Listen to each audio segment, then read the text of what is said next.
crowd. Wow. All right, excellent. Well, thank you so much for coming.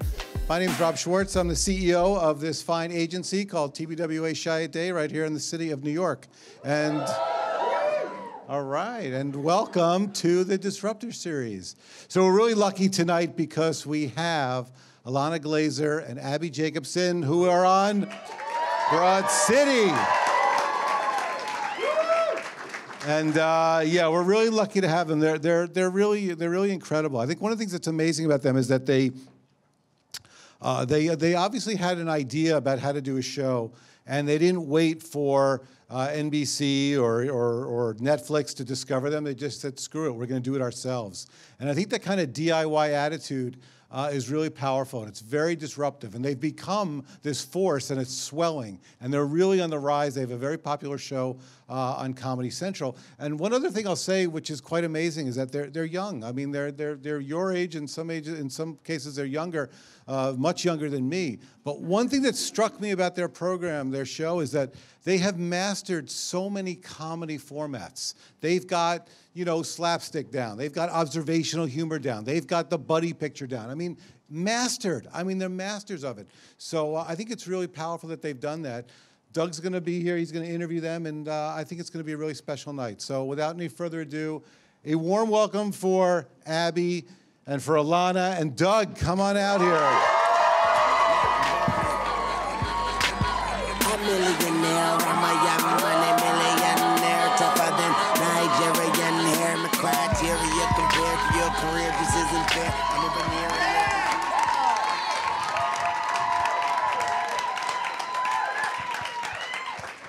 I played some here. Young Money.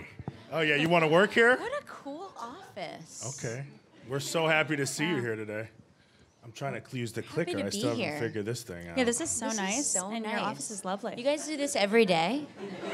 Every afternoon? Every afternoon we are right here. You guys get a There lot you of are. natural light in here. It's delicious. Delicious. All right. Well, welcome to the stage of the Disruptor Series at TBWA, and we are so happy to have you here. And we thank you for coming by. I do want to ask, the first question is, tell us about your day today. What is a day in the life look like in this fine March? You wake up at what time? What's your alarm clock ringtone? I woke up at 7. Yeah, I was like 7:30. I got the default alarm on the iPhone. I'm doing ripples for like self-care and mental health. Ripples, you know? Sometimes mine is Beyonce, Hold Up, and I Nice. don't know how or like which times. I think I said it at some point. Sometimes it's like, Hold Up, they don't love you, and cool. that's what I wake up to. That's lovely. Pretty great. Yeah, like that's a that. good rise and shine song. But, so then, do you live near each other and then you go to work together, or kind of tell us what happened? How did it unfold? Yeah. We today? do live near each other, but we don't go to work together. We just meet at the office, like the way you guys all we meet hold at the hands on office. the- yeah. You know what I mean? Right. We had a big day today. We are finishing the 5th season Writers' Room on Thursday. So we're really at the end, which is where we start to get like unravel loopy and as human beings. unraveling. And It's been we like 3 months is the writers' period. And it just ends on this Thursday. That's it's right. just us kind of now, but yesterday and today we did our table reads.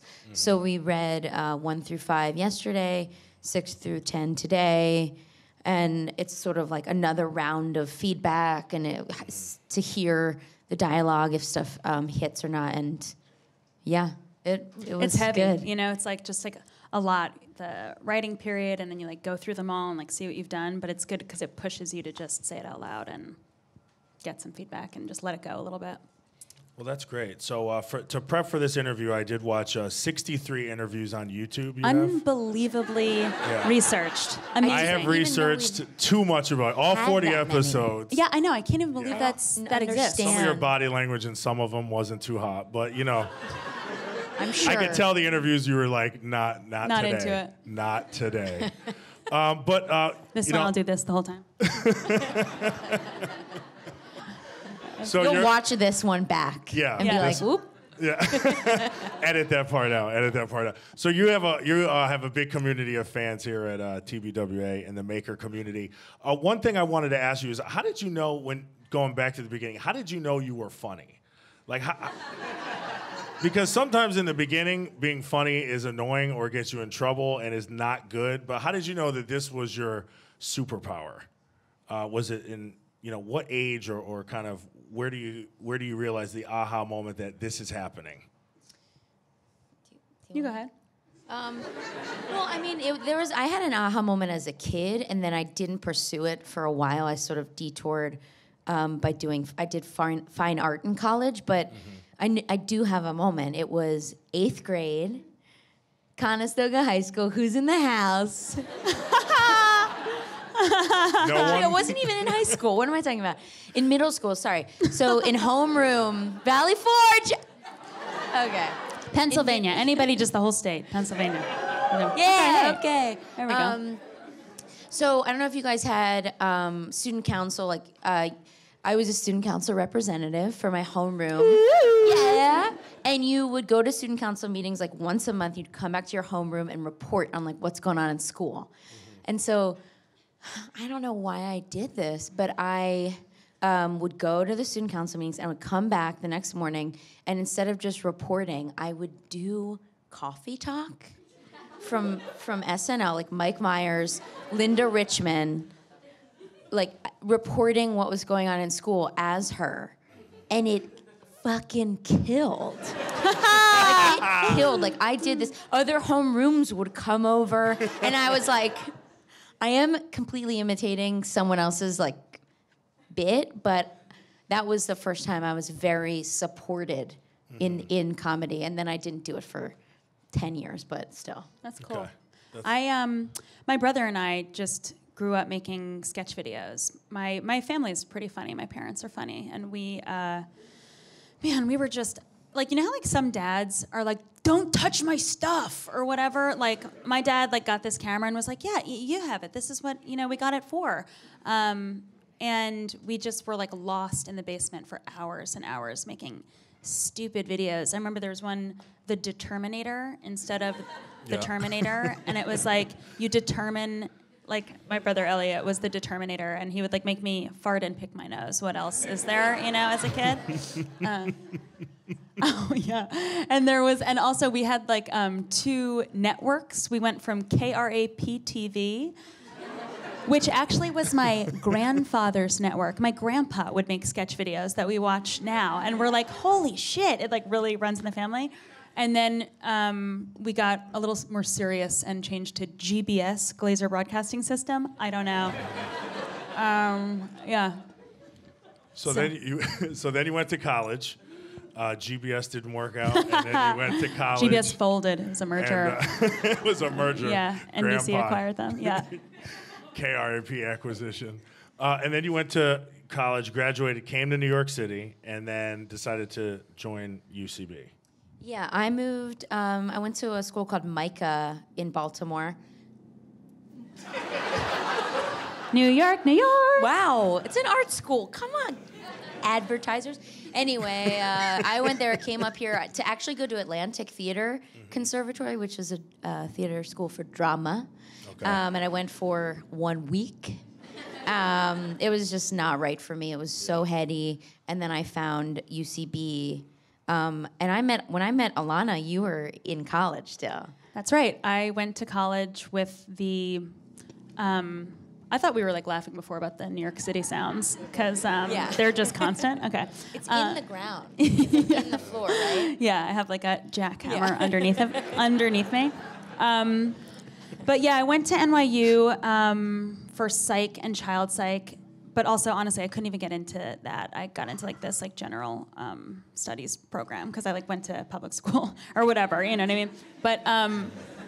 But I like kind of went with the goal of doing comedy. So in sophomore year, I started like entering the scene, and that's when I met Abbi.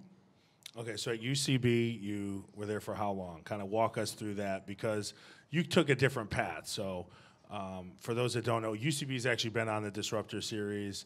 Oh, cool. Yeah, they came by, did some improv, taught us how to kind of do the whole thing, and Some employees were good at it, and some not so much. But Well, it actually, weirdly, improv takes a lot of practice to kind of work the muscles to be comfortable to play on the spot. And we both started taking classes around the same time in 2006, but we didn't meet until 2007, and we met on this improv practice team, which is what you do. You basically pay like again to form like a practice group at night, like on your own, to try and get better at doing improv, so you can try and work your way up to getting on one of these house teams at UCB, And improv or sketch. Like a house team is like every Tuesday, people they like don't pay. I guess they still even like pay their They coach. pay their coach. It's possibly. very money. There's a lot of money, money exchange. Just like happening. everything, yeah. But that's right. But so like on Tuesday nights, the students and like kids who couldn't get on the house teams would go and watch the house teams and like study it and take notes and talk about it later. So we couldn't get on those teams and had auditioned several times and taken all the classes. Yeah, so we were on this improv team together called Secret Promise Circle. Ooh. Yep, for 2 years, and that all the while we both have like day jobs that we don't really care about. Is it true you were both SEO? You both did search engine optimization? Yeah. That's yeah, right. wow, check it out. Yeah, we got some we SEO did. in here. Watch Waiting for out. your web series, SEO. SEOs. And then how was that? Did you enjoy that? That's what drove you back to comedy. No, I mean, I stumbled into this job. I was these two dudes' assistants at this tiny little ad firm, and they actually worked with TED. And so I was the person for like 8 months that uploaded all the TED Talks. So you're welcome. Thank And I had to you. track like all the analytics of like the numbers of how many people were watching it, and that was their biggest client. Yeah. And like SEO, is that also just social media marketing? I mean, there's some technical people. Because in here, but SEO, we'd I'm say like, it's that's a little more different. tech than what I did. Search Yeah. engine optimization. Yeah, I'm like, I don't know, like how much I optimized. That's like hiding shit, right? That's like kind of where you like Honestly. you also hide like text in like black text on a black background so that people Google and like show up on your site. It's Yeah. like Instagram Yeah. where you put the like tags 2 traffic. miles down Yeah, on the yeah, post. yeah, yeah. We'll never know it's there. Yeah. Right. I was more like, I created content for this company, SkinCeuticals, that was a cosmeceuticals brand. A blend of cosmetics and pharmaceuticals, whatever, expensive cream. But I was their social media like marketing manager and breathed some youth into their brand. They have great products, by the way. Yeah. So then while you're doing this, you're also doing UCB, or is this when you kind of said, we should do something together? So like kind of everyone in the comedy community has like these day jobs because comedy exists at night when you're not being paid for it. It's a new jackhammer. I'm sorry. It's so good. It's a new so jackhammer appropriate. sound. Yeah. It's a higher pitched jackhammer, so it's nice to get some variation on the tone when you're in New York, and that's all you hear.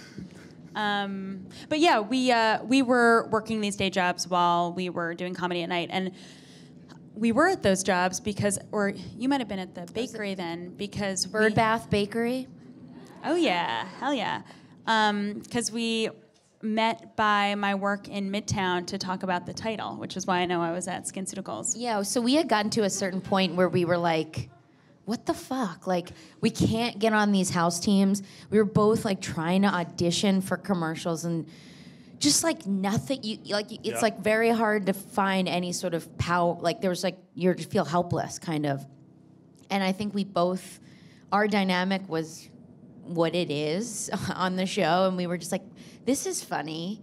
Like, why don't we just make something that is us?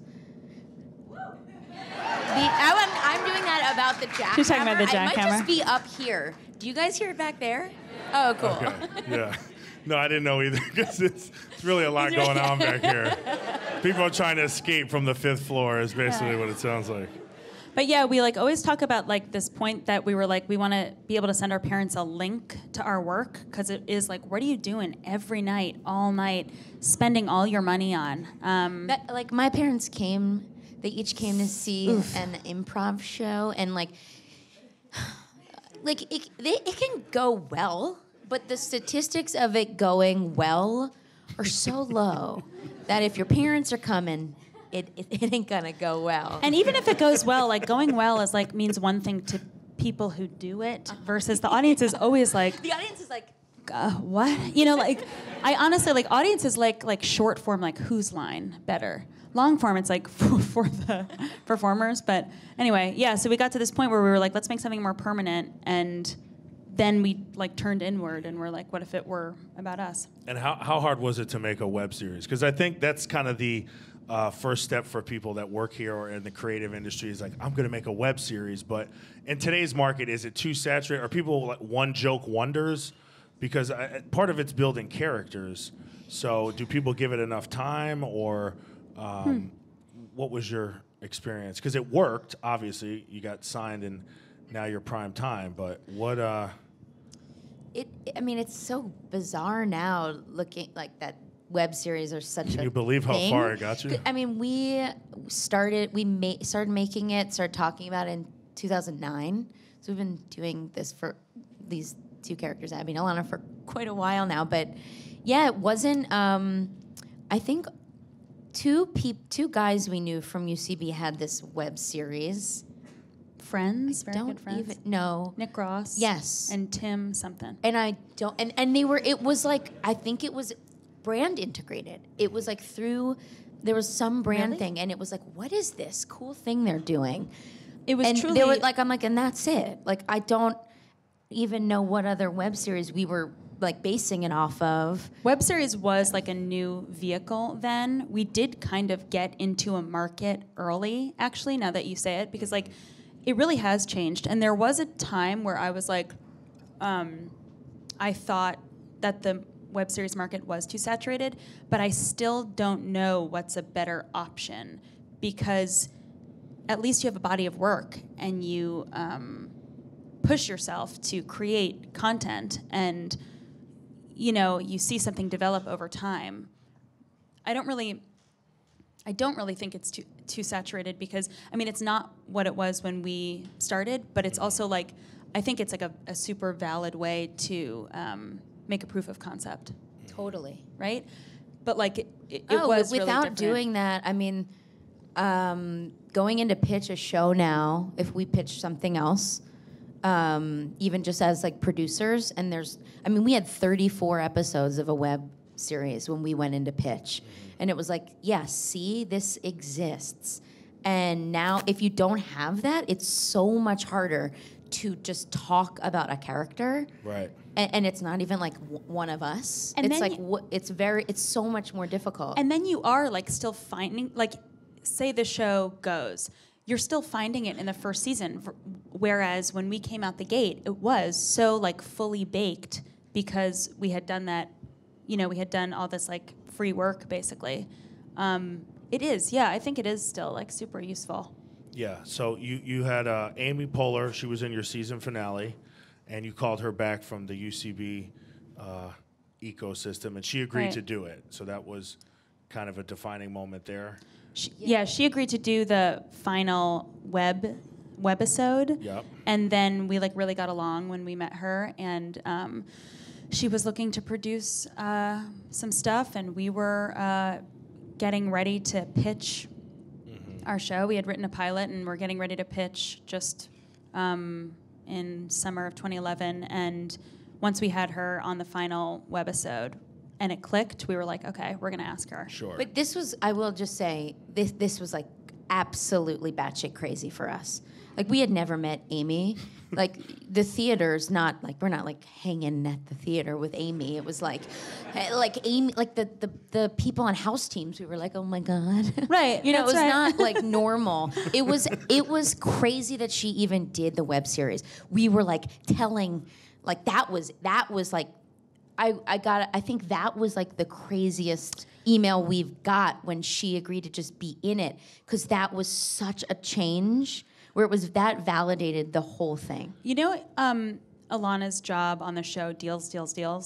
That's based on Lifebooker. This, I think the company has since folded, but a health and beauty Groupon-like website that our director, one of our writers and main director, Lucia Agnello, had a job there. She got me a job. I got Abbi a job. We're all working. Abbi and I are writing the web series while we're working at like deals, basically. Salons. But I was I was the only one like left working there. And actually, when we found out that Amy was in the web series, I bravely gave 6 weeks notice. But like we like knew that was like this thing where her agreeing to do it was like, okay, this is a change in our path, or this is like we've just taken a step. Yeah. So then you originally went to FX with the series, Right? And then that didn't work, and then the script was purchased by Comedy Central. That's right. So, and then what was the defining point where you used your real names? Because you originally had alias names, Evelyn and Carly. So what was the big? Nuts. What was the moment where you said, this Evelyn and Carly thing isn't really working? It wasn't us. In the web version, it's Abbi and Ilana, and when we got the show with FX, we wrote this pilot, and I think we were like, we're gonna differentiate us from them, and we're gonna create these characters. And then our producer, Tony Hernandez, who runs Jack's Media, who does like almost every show now, and that's made in New York, he came in like week 1 that we started working with him. Once we switched to Comedy Central and got picked up to make a pilot. Yeah. Right. He came into our office and he was like, No, he called us. We were in LA. I thought he came into the office in IAC. I don't know. I thought he called us. We were in LA and driving or something. But anyway. Oh, maybe. I don't know. And he was like, I really think it should be Abbi and Ilana. Like, that's what makes the show, that it's like a version of you guys. And we were like, yeah. And like we still talk about like, would our lives be different if that they were their names, But like it's very probably confusing. It's like it's a constant kind of comparison to these other. And to ourselves too. To ourselves, like, I mean, not to other people like are like, you're just like them or whatever. But then also to myself, I'm like, we keep being like, we should write about that in the show. We already did. All right, this happens to me all the time. Whatever it is. Oh. I think that's a natural way, though. It almost makes it more of a documentary because Right. people feel that they know you. Right. And then how do you write the show so people that watch the show feel that they legitimately know you and they are your friends? Again, which is a confusing thing. Yeah. When someone knows your name and walks up to you and they're like, Abbi, hey. It's like, hey, did we go to high school together? Yeah. I don't know. It's like also the most flattering thing in the world. That's like the ultimate goal, to make it feel as natural as it is. And it is that way between us. I think that we try to always, the show is so heightened. Mm-hmm. It's like, they get into like crazy shit. But at the end of the day, we are trying to monitor the groundedness of at least the friendship part. And like we do like just give parts of ourselves. So do our writers give parts of themselves and their experiences to the show. So it feels real because it's really coming from us and our writers. And how much comedy do you consume off camera and off air? Because you write the show, produce the show, direct a few episodes this upcoming season. You star in the show, and you have so many different forms of comedy in the show: the buddy comedy, the physical comedy. So do you consume a lot of comedy to become real students of the game and then reenact that? Or because it's a real gift that you're able to mend so many different forms of comedy into one platform. Thank you. That's really sweet. I'm actually like insecure about how little I consume, and lately I'm like trying to watch a thing a night or whatever, watch 2 things a week or something. I really like it's. Ilana, yeah. Ilana's been coming into the office like, I need to like watch TV. And I'm like, it's okay.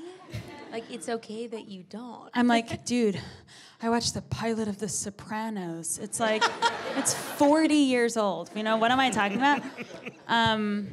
So I don't even like. I watched a lot of comedy as a kid. Yeah. So I feel like so much of my, Stuck. I'm based on like it's based on my like childhood experiences of watching comedy. But You go see a lot of shows because you got back into stand-up. yeah, I see. That's right. I see like comedy and stand-up. But yeah, I'm trying to consume just things in general too, like just like books and movies and dramas and comedies.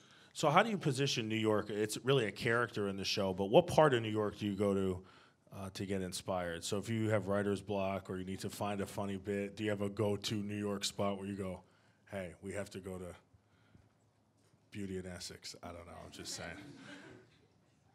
I think I don't go anywhere to get inspired, but I think it's the parts of New York I hate that usually inspire me. Okay.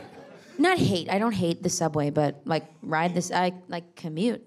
And that's usually where I get all my ideas, are being like smushed into the like gills of a sausage subway car every day that usually get me, flowing with ideas.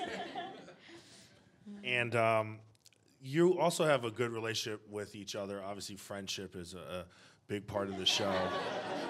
You're not really friends? Yeah. You're amazing actors. That's Oscar award-winning stuff right there.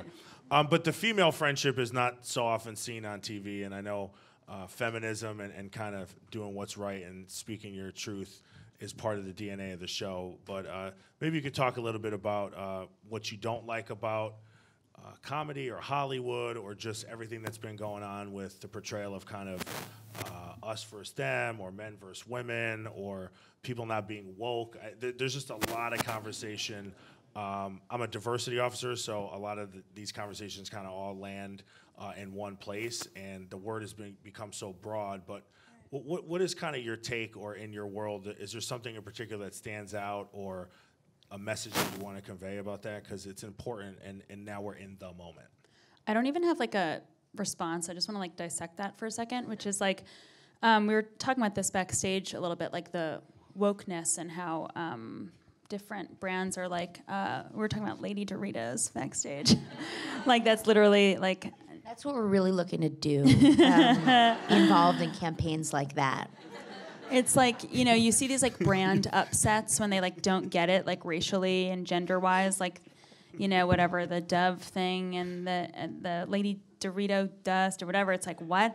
But I've just been like thinking lately about like feminism as a brand and how it's like both a good and bad thing. I'm glad that it's accessible, and I'm glad that it's being spoken about.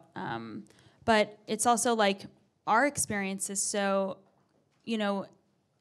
when the first season, like we had no idea really that it was going to be, I guess we had like from the web series heard people talk about it as a feminist thing, but because we weren't trying, it's in a sneak, like someone said, our friend Megan wrote sneak attack. Sneak attack so feminism. It was like not fully head on. And it's like not like, you're showing, we show versus tell. Yeah, just, I don't know, just that. I think, just speaking from our experience, I think it's, there's not a lot of, the characters we play are kind of like these knucklehead women that are always like up to shenanigans and able to fail and full of flaws, and we lean into those flaws. And that's not, that maybe more now, but that hadn't been like done so much. Obviously it had been done before, but I think that sort of like representation was important, and that's like representation is everything. So it's like, yeah, knucklehead women, great, but like all the things need to be represented with content creators that are speaking from that point of view. That's what it is. It's like, yeah, this show's so successful because. Not so successful, just successful. It is. But it is because it's on. like, oh no, this is just like us like living in New York and writing about our experiences in our early 20s. And it's like all those, it's like, I think everything is about representation and seeing all the different types of people and their point of view, written by the people with that fucking point of view. Right. Yeah, diversity in the writer's room and really with That's the right. casting. I mean, your And- intro and song is Latino and Proud, which I think is Right. amazing. Right. Which is also maybe a little like, what? But But I do feel like that song and Latino and Proud like represents New York. It totally New does. York is so like Sure. Latino, you know, and like, yeah. Also I wanted to say like writers and even like crew, you know, like having diversity everywhere on set does breathe into the project. It does. Also, something that's like really frustrates me about this industry, and this is going back from like when we originally started. So, like when we first pitched the show, it was like, it can't be on Fox. We have New Girl.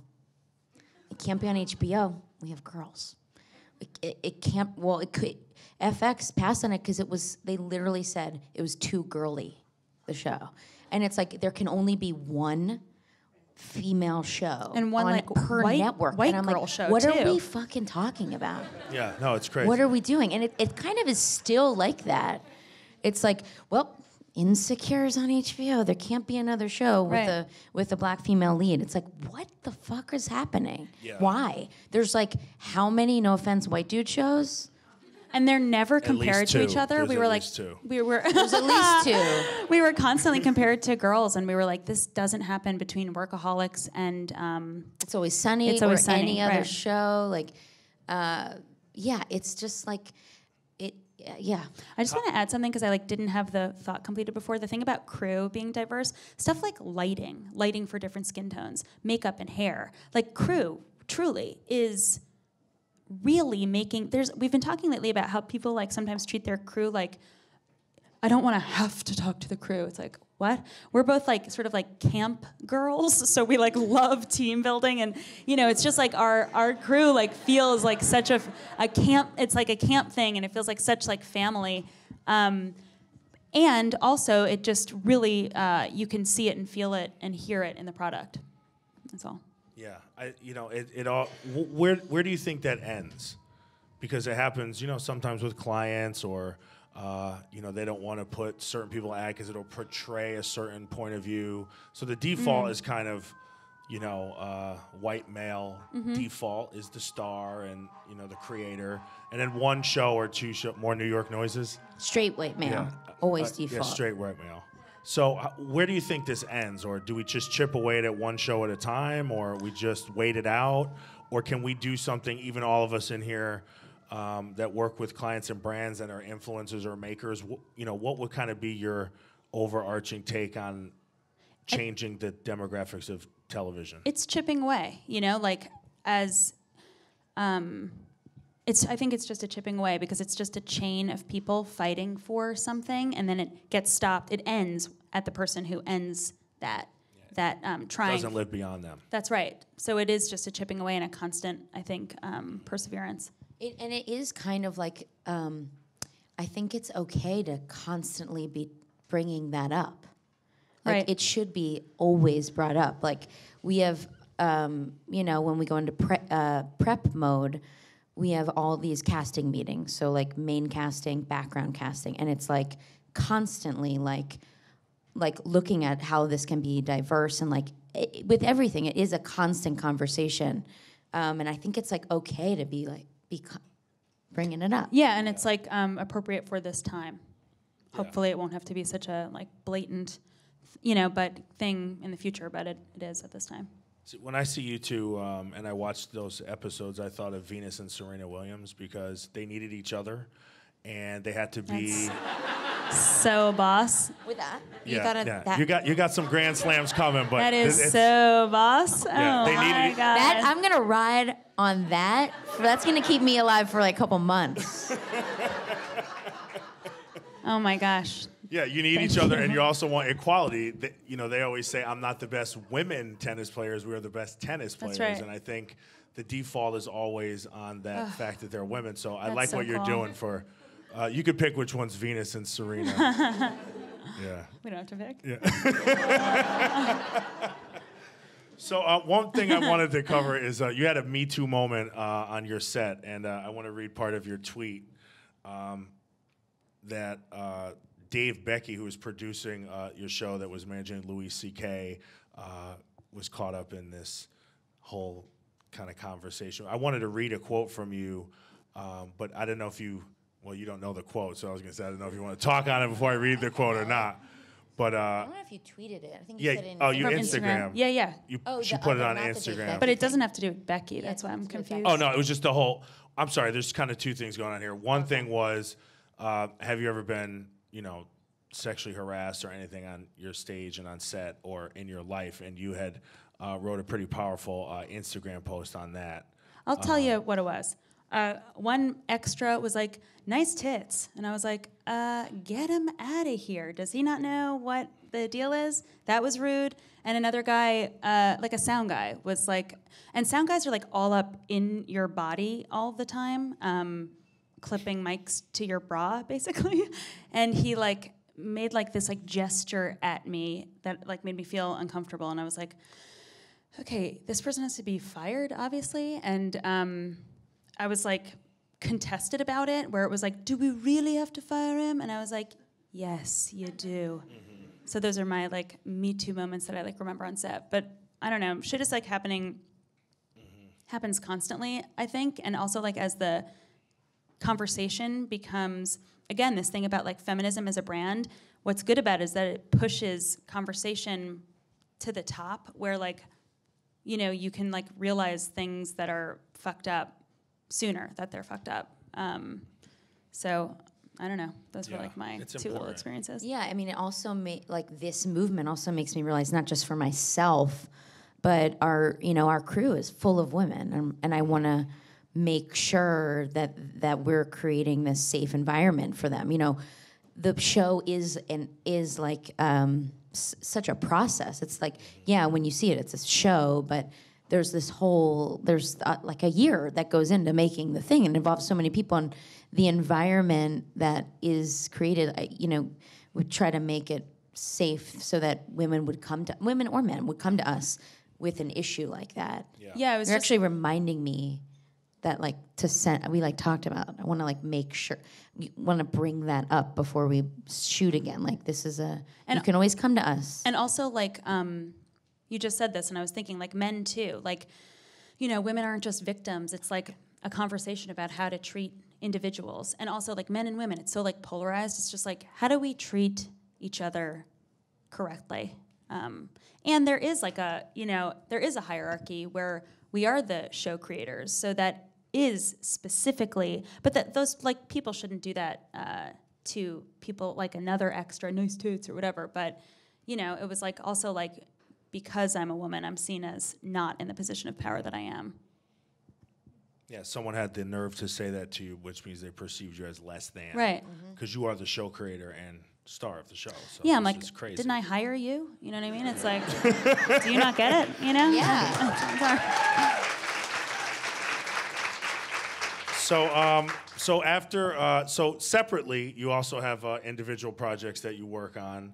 Abby, you have 6 balloons. Woo! Yeah. Yes, coming out. So that premiered this recently at South by Southwest, and maybe you want to talk about for a little bit. And it's not a comedy, which is you're testing, flexing the range. But maybe you could say a few words. It premieres soon on Netflix. Yeah, it comes out on April 6th. It's a drama. Yeah, it was really intense. It's about the opioid epidemic, an upper middle class family. I play sister, and there's a brother and sister relationship. It's me and Dave Franco, and it's over the course of one night, and it's sort of the 6th time that he has relapsed on heroin, and it's just it's a really intense movie, and I was so, it was scary. I haven't done anything like that before, but I felt like it was such a important thing to be talking about. Like, where I'm from is like terrible with drug addiction and drug overdoses, and I like knew a lot of people that struggled with that in high school, and so it meant a lot to me. yeah, it was a really great experience. I think it's good. Yeah, I watched it.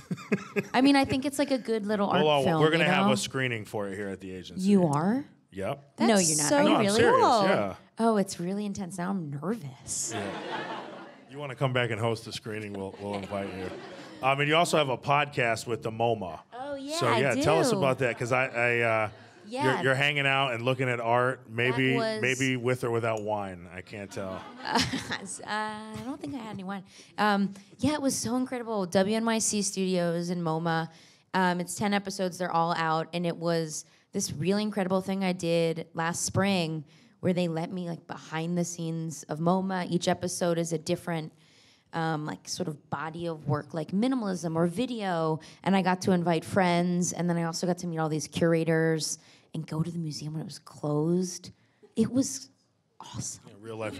Yeah, I was like, this is how I want to go to every museum. Yeah. Not happening, but yeah. That means you made it when you can go to a closed Yeah, it was museum. like, whoa. That's big. Yeah, it was big. And you also are an illustrator, so you have 2 coloring books. Yeah, I have these 2 coloring books I did years and years and years ago. And then last year I did this book called Carry This Book, which is basically just me kind of wanting to draw again. And it's kind of me fantasizing about what really known people might carry in their bags. You know. Oh, really? Important stuff. Yeah, it was really fun. Okay. And Ilana, you one thing we talked a little bit about was your passion for policy in this country and humanizing policy. So maybe you could talk a little bit about that and why it means so much to you and what you think we could all do and relate to that. So I like wish I could claim a passion for policy, but actually I don't really understand so much how policy is like created and made and affects people. And after the election, where the orange man was elected, Can you be more specific? must I? Don't even want that name on my lips anymore. But these 2 ladies who are friends of mine who work at WeWork are. Do you like WeWork? It's cool. They're like high up in a way where I'm like, you are just like business bitches. It's incredible. They're really cool. Glennis and Ruby, my friends. Is that a term of endearment? Yeah. Okay, Yes. cool. So we're starting this sort of just a conversation. We initially like thought we were going to try to make like an app, like a Snapchat app, but it's actually right now we're like finding it more valuable to be a conversation and give a platform for voices. So what we want to do is our generator aims to humanize policy through storytelling. So just, when the Dreamers were like being discussed and held hostage by our government, 2-camera videos of their experience and how it's affecting them was so much more powerful than reading some article, that's like, this policy, I don't even know how that shit works, but when you see how policy actually affects a human being, it makes it so much more important and makes activism feel more just like civic duty is really what it is. So we were aiming at this like kind of app for a while, and now we're like sort of scaling back and just trying to, we're on Instagram. It's like Instagram already exists. So we're trying to gather videos of how policy affects an individual. Speaking of which, if you are so inclined, you should check out the Generator Collective on Instagram, and please send us a video where we are. The challenge is diversity. Like the only people that I can reach are people like us who are probably like-minded, and what we want to kind of do is open up that echo chamber. Certain algorithms like have made us all like have our polarized beliefs, and we're trying to find diverse points of view. I have a really good idea. Tell me. I'm going to forget about it. Okay, so like what if you guys did this like pop-up stand in like Union Square or like not in I thought you were going to say fucking Utah. No, which should be. Like it could be like a mobile, like it could be like a little truck. That's hot. Because like you guys know StoryCorp, Yes. which is like you can go and record any story. You interview someone, it goes into the Library of Congress. That's It's fucking awesome. genius. And it so could be it's like a road it's a trip. truck. It's a road trip. And then it's like, what is this thing going on in the town square? right. But also you promote it on like social channels, and then they all get uploaded. But it's also like you're in the thing. That's you're fucking in the genius. town. Look at this girl. I love it. So, Woo! I love that. Abby! You should do that. I'm going to. Wait, should we help you with that? What can we do to help Yeah, you like with you that? should do that campaign here. Because we really would like to tell you, is that the Instagram handle was just so we could all add Yeah, it the and Generator really- Collective. Definitely add videos, but also I will be in touch. We're like starting to work with MIT Media Labs. They have like this media lab where they incubate programs and stuff. And that's when this guy was like, I have white hair because of software. Don't make software. And I was like, okay, I like honestly hear that. But that's fucking like a dope. confessional. That's Yeah. And people maybe get psyched about like That's going in genius. and like on their lunch break, they're like, "What's going on?" I love that. I think yeah, I love that. I'll tell the girls. Yeah, no, because we like to work with a lot of brands, not-for-profits, or people that are moving progressive agendas forward. We like to see if we can donate time or assist them where we can. So we Cool. would definitely want to be part of that conversation, or Love it. come to us to help make it better. Love it. It's such a good idea. Bieber. Oh my gosh, I have been thinking about It's like Todd. a regular Sorry, writer's if room we over don't here. do it, if I don't say, If you don't use it, you lose it. It'll go away. Yeah. Gotta say. I was thinking about Todd. because he would would go on the kill it. road. Yeah. You guys gotta know Todd. But I'd love to know how you guys, want to be involved. That's What would fucking be on cool. your vision boards for the next 2 or 5 years? Like, where do you see yourself in, or do you have a vision board at this stage in your career? Or in improv, they tell you to kind of lay out your future, correct? Or That's like a good idea, and also that would be a good practice. Yeah. I've never really had one. okay, well, should we make one? We have markers.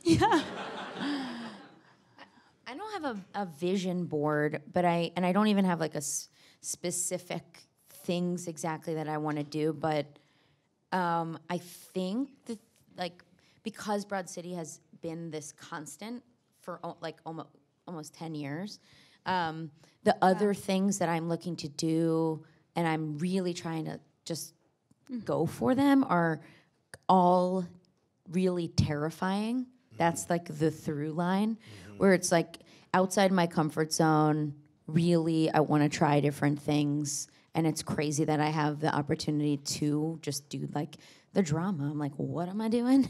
But like that's kind of part of the decision, which is like, okay, is this different? Does this really scare me in a good way? Okay, let's do it. That's good advice. Yeah. I love that. You can do it too. I'm like everything. I'm like very anxious person. I'm like everything terrifies me. So But, then like, you're on the right I'm right on the track. right track. Yeah, yeah. Just like I have like a bunch of projects that 2 years is actually recently. I've been like that's like a graspable amount of time. I'm not going to do like a show like this again. For like a while or ever. It'll never be like this.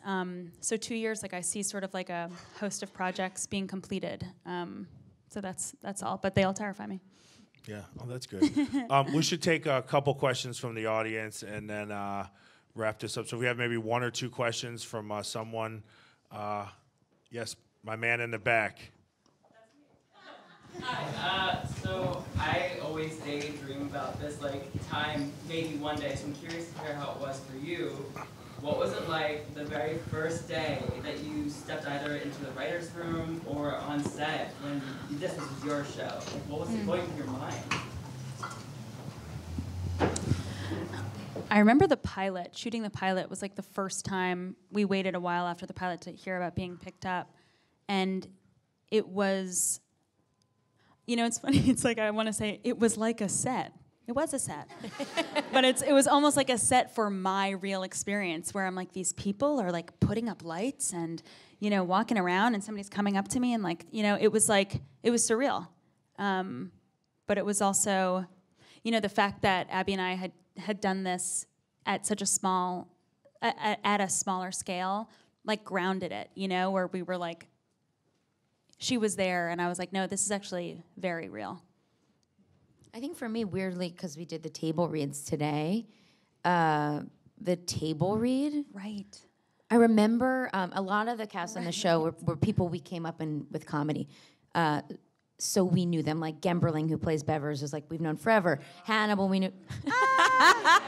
Bevers, come on, he's amazing. I was like, are you here, Gemberling? What? I know. But so like all those guys, Bevers like is here. Paul, who plays Trey, like Gethard, all those people, like we knew forever. But Jaime Arturo was like he auditioned, and that was like for some reason, like auditioning and finding someone that was like so integral in the show of like this new version of the show, and then doing a table read with those people and hearing people say the words that we were. It was like so foreign to how we operated on the web series, where it was so run and gun and like stealing shots around the city, and this was like, this is new, this is nuts. Let's not fuck it up. That's how I felt, I think. Wow. That table read. It was almost like this quiet that had been, this space that had been made for us for quiet that we hadn't had before. And it was everyone's new first thing. It was like really felt like the community was like, holy shit, they like got a show. This is crazy. Right. Even like Tony, who we're talking about, the producer, Jack's Media, who does all these shows, like this was like one of their first big show. Like it wasn't big. It was like one of their first shows. Right. It felt like we were all like, just let's not fuck it up. Cool. One more. So obviously you guys like write from the truth and everything, but as your success grows and your life experiences kind of change, how did you like stay tapped into maybe like a different version of yourselves and not like lose sight of that like type of character that you're kind of playing? Well, I guess like part of it is, keeping growing in your individual life and reflecting on it and making new friends, making new stuff. But I don't know, us like staying true to ourselves, I feel like, it's like we almost have gotten to know ourselves better through Broad City. So I've been like learning who I am more through Broad City, and I hope to always do that with my art. Yeah. Yeah, because it's kind of been a push and pull with us. Where we're like, they are so different from us. They could not be farther from us. And then it's like, they're us. They're us. But I think we kind of started really realizing it's us, but we're older than them. Like we play younger on the show, but also they're like on the Can I? Well, we're just like, they're 4 years younger than we are. That's whatever. What am I fucking talking about? 4 years younger than we are. I'm gonna no. And I know what you were gonna say, and it's not even that big. I'm gonna nothing, Mike.